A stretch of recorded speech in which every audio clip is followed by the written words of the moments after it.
دیکھو لوگوں، ہم نے بھیج دیا تمہاری طرف ایک رسول جو تم پر گواہ بنے گا، تمہارے خلاف گواہی دے گا، شاہدن علیکم، جیسے کہ ہم نے فرعون کی طرف رسول بھیجا تھا۔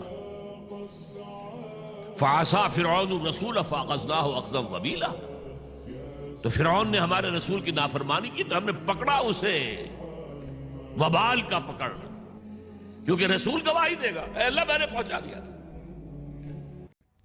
ان اللہ اشتری من المؤمنین انفسهم واموالهم بان لهم الجنہ، اللہ نے اہل ایمان سے ان کی جانیں اور مال خرید لیے ہیں جنت کے عوض۔ اس کا مظہر کیا ہے؟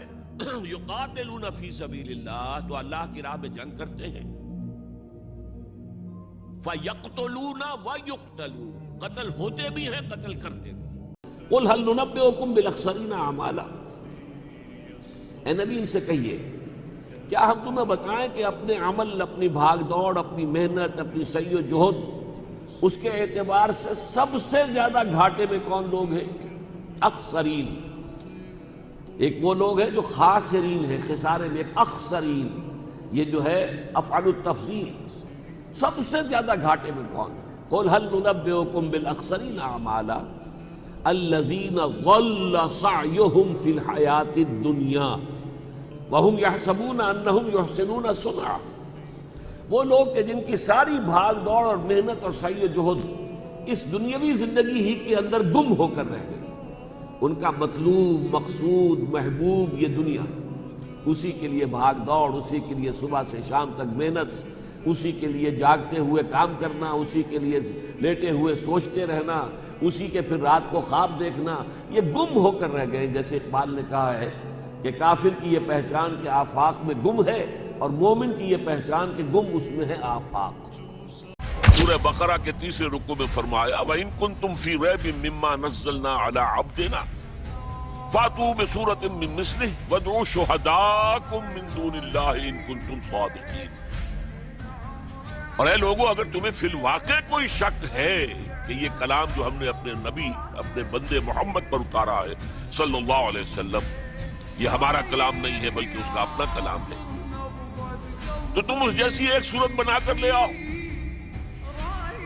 اور اپنے سارے مددگاروں کو بلا لو۔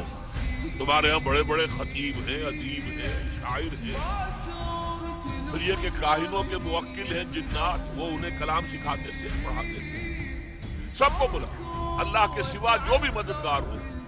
وَادْعُوا شُهَدَاءَكُم مِّن دُونِ اللَّهِ إِن كُنتُمْ صَادِقِينَ، اگر سچے ہو تو اس چیلنج کو قبول کرو۔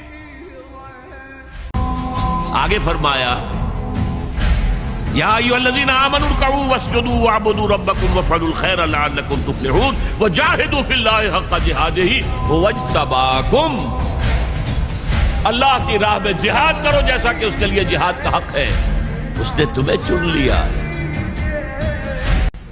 یہ جو نظام آج دنیا میں ہے اس نے جکڑ لیا ہے انسان کو، آپ کی آزادی بہت کم رہ گئی۔ نظام تعلیم سرکاری سطح پر طے ہو رہا ہے، زبیدہ جلال آسمان امریکہ سے ٹپک پر پڑی ہیں اور وہ بنا رہی ہیں، اور آغا خان ٹرسٹ بنا رہا ہے۔ آپ کیا کریں؟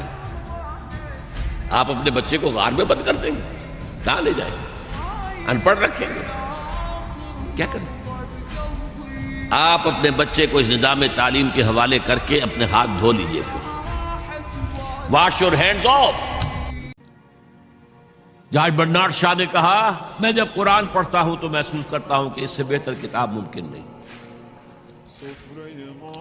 اور جب مسلمانوں کو دیکھتا ہوں تو محسوس کرتا ہوں کہ ان سے زیادہ ذلیل قوم کوئی نہیں۔ یہ گواہی ہم دے رہے ہیں، یہ محمد کے ماننے والے یہ ہیں، یہ ہے امتی محمد کے، جو اپنے پاؤں پہ کھڑے نہیں ہو سکتے، جو اپنے معاملات مینیج نہیں کر سکتے، بیکاری، یہ اور کہاں ہے وہ دین؟ کوئی ایک ہی دنیا میں دکھا سکتے ہو کہ یہ ہے دین؟ آؤ see with your own eyes, this is دین الحق۔ یہ جو میں نے آپ سے کہا تھا نا، یہ بڑی نازک ذمہ داری، بڑی نازک۔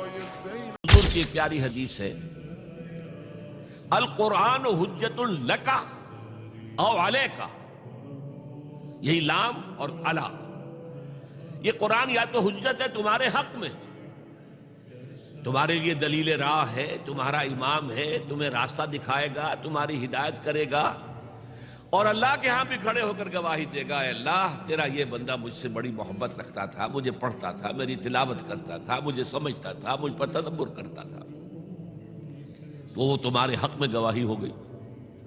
او علیکا، یا تمہارے خلاف، اے اللہ یہ بدبخت کہتا تھا کہ میں مانتا ہوں قرآن کو، مجھے پڑھتا تک نہیں تھا، اس نے کبھی مجھے کھول کر نہیں دیکھا، اور پڑھتا تھا تو بغیر سمجھے پڑھتا تھا، اور کچھ سمجھ بھی لیتا تھا تو عمل نہیں کرتا تھا۔